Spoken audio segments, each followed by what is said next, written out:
Pan India sensation rebel star Prabhas నటించిన latest movie కల్కి cinema మీద ఆడియన్స్ లో భారీ అంచనాలు ఉన్నాయి.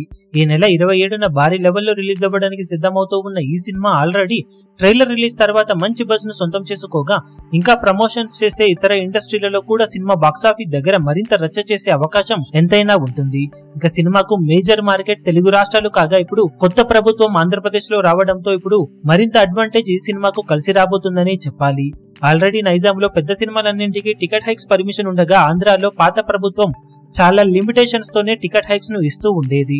దాంతో కొత్త ప్రభుత్వం కోసం ఎదురు చూసిన కల్కి మూవీ అనుకున్నట్లుగానే ఇప్పుడు భారీ లెవెల్లో రిలీజ్ అవ్వడానికి సిద్ధమవుతూ ఉండగా ఆంధ్రప్రదేశ్ లో కూడా భారీగా టికెట్ రేట్స్ ఈ సినిమాకు ఇప్పుడు కలిసి రావడం ఖాయంగా కనిపిస్తూ ఉంది. నైజాంలో సినిమాకు మల్టీప్లెక్స్ లో ఒక్కో టికెట్ ధర 413 రూపాయల వరకు ఉండబోతూ ఉండగా సింగిల్ స్క్రీన్స్ లో 236 వరకు టికెట్ రేట్స్ ఉండబోతున్నాయి. ఇక రీసెంట్ పాన్ ఇండియా మూవీస్ తో పోల్చితే చాలా వరకు రేట్లు ఇదే విధంగా ఉండటంతో నైజాంలో ఆల్మోస్ట్ ఇదే విధమైన రేట్లు ఈ సినిమాకు ఉండబోతూ ఉండగా ఆంధ్రాలో టికెట్ హైక్స్ చాలా కష్టం అవ్వగా ఇప్పుడు అన్ని సెట్ అవ్వడంతో సింగిల్ స్క్రీన్స్ లో ఇప్పుడు ఒక్కో టికెట్ 207 రూపాయల వరకు ఉండే అవకాశం ఉందని సమాచారం. ఇక మల్టీప్లెక్స్ థియేటర్స్ లో ఒక్కో టికెట్ ధర 354 రూపాయల వరకు ఉండబోతుందని చెబుతూ ఉన్నారు.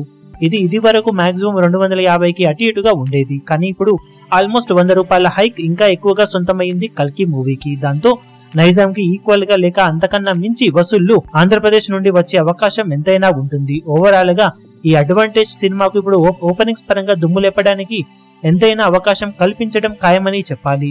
కానీ మేకర్స్ మొదటి వీకెండ్ లేదా మొదటి వారం వరకు మాత్రమే టికెట్ హైక్స్ ను పెట్టేసి తర్వాత తగ్గిస్తే లాంగ్ రన్ ఉండే అవకాశం ఉంటుంది. మరి మేకర్స్ ఎన్ని రోజులు టికెట్ హైక్స్ ను కొనసాగిస్తారు? ఈ రేట్స్ తో సినిమా ఎలాంటి ఓపెనింగ్స్ ని ఇప్పుడు అందుకుంటుందో చూడాలి. ఈ వీడియో మీకు నచ్చినట్లయితే లైక్ చేయండి, షేర్ చేయండి, ఛానల్ ను సబ్స్క్రైబ్ చేయడం మాత్రం మరవకండి. ఏ చిన్న అప్డేట్ ను మిస్ అవ్వకూడదు అనుకుంటే బెల్ ఐకాన్ ను ప్రెస్ చేయండి.